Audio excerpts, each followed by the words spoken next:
2014 से आज तक देख लीजिए कि कम से कम सैकड़ों बार मोदी जी आ चुके बिहार। और जब जब चुनाव आता है तब तब मोदी जी आते हैं, लेकिन मोदी जी आते हैं खाली झुनझुना दिखाने के लिए क्या यहाँ। अब बिहार की बोली लगाने आते हैं, यहाँ आते हैं तो बिहार को देते क्या है। आज तक बिहार के लोग जानना चाहते हैं कि बिहार को विशेष राज्य का दर्जा क्यों नहीं मिला, बिहार को विशेष पैकेज का क्यों नहीं मिला। और जो सेंट्रल यूनिवर्सिटी पटना यूनिवर्सिटी को बनाने का जो उन्होंने वादा करके गया था, जो नीतीश कुमार जी पैर पर गिराए थे, क्या हुआ उसका।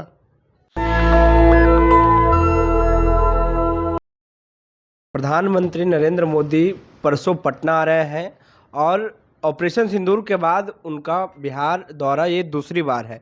बिहार में चुनाव भी है। कल परसों पटना में एयरपोर्ट का उद्घाटन करेंगे और एक भव्य रोड शो भी करेंगे। हमारे साथ बात करने के लिए आरजेडी विधायक तेजस्वी यादव के काफ़ी करीबी नेता मुकेश रोशन हैं। परसों मोदी जी बिहार आ रहे हैं, कैसे देख रहे हैं?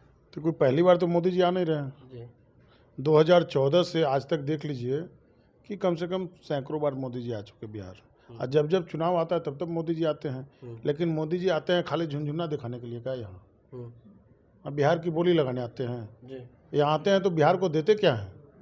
आज तक बिहार के लोग जानना चाहते हैं कि बिहार को विशेष राज्य का दर्जा क्यों नहीं मिला, बिहार को विशेष पैकेज का क्यों नहीं मिला। और जो सेंट्रल यूनिवर्सिटी पटना यूनिवर्सिटी को बनाने का जो उन्होंने वादा करके गया था, जो नीतीश कुमार जी पैर पर गिराए थे, क्या हुआ उसका। तो ये तो वही हाल हो गया ना कि वादा तेरा वादा वादा ही रह गया। आज तक वादा पूरा नहीं किया प्रधानमंत्री जी ने।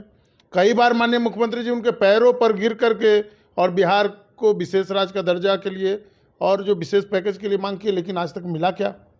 जब जब माननीय प्रधानमंत्री जी आते हैं बिहार की बोली लगा करके जाते हैं, 1 लाख करोड़ दूँ कि 1.5 लाख करोड़ दूँ, लो दिया 2 लाख करोड़ दिया, लेकिन उन्हें दिया कहाँ भाई, किस मद में दिया, कहाँ पर दिया, किस तारीख को दिया, ये बताना चाहिए प्रधानमंत्री जी को। बस चुनाव के नज़दीक आने के कारण ये लोग बार बार बिहार का दौरा कर रहे हैं, लेकिन बिहार के आम आवाम, युवा, शिक्षित, बेरोजगार जो हैं वो आस लगाए हुए हैं कि जो हर साल 2 करोड़ रोजगार का बात कहे थे, नौकरी का बात कहे थे, उसका क्या हुआ। कब मिलेगा नौकरी, पूछता है हर एक युवा नौजवान बेरोजगार। कहाँ है हमारा नौकरी और रोजगार। जब जब बिहार आते हैं बिहार की बोली लगाते हैं, उसके अलावा कुछ नहीं करते हैं बिहार में। आप जा करके देखिए, पटना से निकल करके बाहर जा करके देखिए गांव का क्या स्थिति है। आज तक 20 साल से ये लोग बैठे हुए हैं, आज तक क्या कार्रवाई और सुनवाई हुआ, कितना इंडस्ट्री ये लोगों ने डालने का काम किया। यहाँ पे एक सुई का कारखाना नहीं नीतीश कुमार जी लगाए। और बीजेपी के लोग क्या विकास की बात करेंगे। जो पहले से हाजीपुर में पेप्सी का फैक्ट्री था, उस पेप्सी के फैक्ट्री को बंद करवाने का काम इन लोगों ने किया। 2005 से वो फैक्ट्री पहले चलता था, आज वो बंद हो गया। क्यों बंद हो गया रे भाई। तो यहाँ जो लोग हैं उनको यहाँ पर रोजगार का सुविधा नहीं मिल पा रहा है। लोग यहाँ से बाहर पलायन कर करके जा रहे हैं नौकरी और रोजगार के लिए। जो दिल्ली या मुंबई जाते हैं वहाँ पर जा करके देखिए कि सबसे ज़्यादा बिहारी जो लोग हैं वहाँ जा करके मजदूरी करते हैं अपने घर को चलाने के लिए, अपने बाल बच्चों को पढ़ाने के लिए। लेकिन बिहार में जो है नौकरी और रोजगार की व्यवस्था नहीं की जा रही है।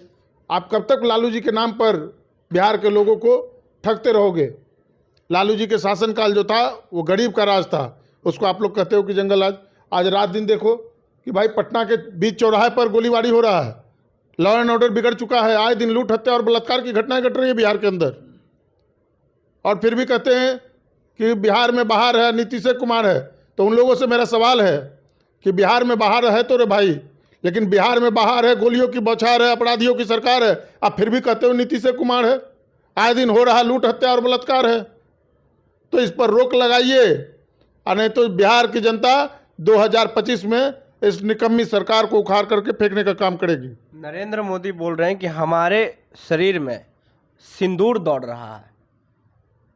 अब इस पर तो ज़्यादा टीका टिप्पणी हम लोग को नहीं करना है, चूंकि देश की सुरक्षा का सवाल है। लेकिन आप लोग एक बात बताइए कि अगर सिंदूर दौड़ रहा है तो ये आए दिन जो शहीद का जो पार्थिव शरीर आ रहा है, क्या एनडीए के लोग एक बार पुष्पांजलि के लिए, श्रद्धांजलि के लिए गए क्या एयरपोर्ट पे, या कहीं उसके घर गए क्या।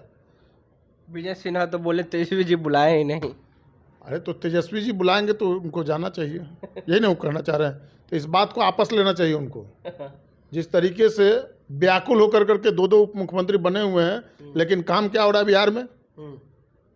जब से दो दो उप मुख्यमंत्री बने हैं वसूली का खेल चल रहा है। सबसे ज़्यादा घूसखोरी बढ़ गया, भ्रष्टाचार बढ़ गया।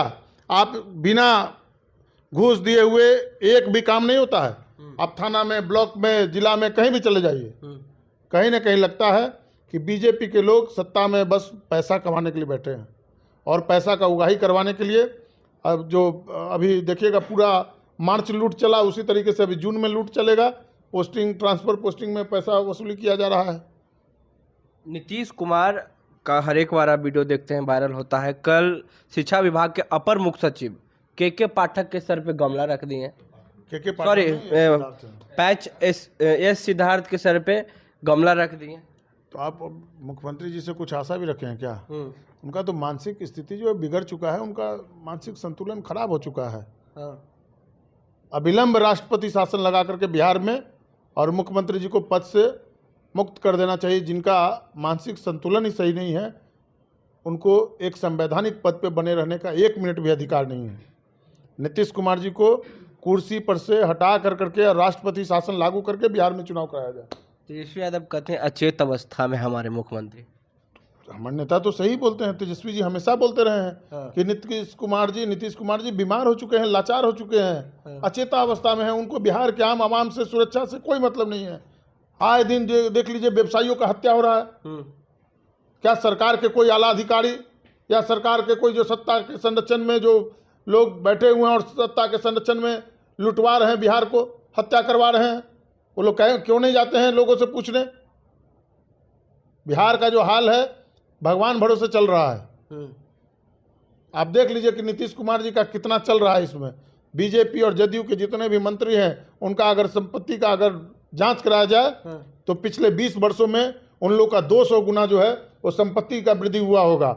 और कभी कोई अपने मंत्री या विधायक अपने साले के नाम पर, पत्नी के नाम पर, सरहज के नाम पर, ये सब जो है वो बहुत सारा संपत्ति अर्जित करने का काम किए हैं। इस बार महागठबंधन का चुनाव में क्या प्लानिंग होगा सर? कैसे आप लोग सरकार बनाएंगे? अभी प्लानिंग आप ही को बता देंगे तो सब लिखे हो जाएगा। जो प्लानिंग होगा वो आप लोग को समय पर बताया जाएगा। शुक्रिया सर बातचीत करने के लिए। तो ये थे हमारे साथ मुकेश रोशन। बिहार चुनाव पे बात कर रहे थे। पीएम मोदी परसों आ रहे हैं, इन सारे सवालों का जवाब लिए हैं। पूरी बातचीत में आपकी क्या राय है? प्रतिक्रिया दें नीचे कमेंट बॉक्स में। नेशनल दस्तक के लिए अमन। नेशनल दस्तक की आपसे गुजारिश है कि अगर इसको बचाना चाहते हैं तो नेशनल दस्तक को सब्सक्राइब करने के लिए रेड कलर के सब्सक्राइब बटन को दबाएं, फिर बेल आइकन की घंटी दबाएं। नेशनल दस्तक को बचाने के लिए बहुत जरूरी है कि हर खबर को शेयर करें, लाइक करें, कमेंट जरूर करें।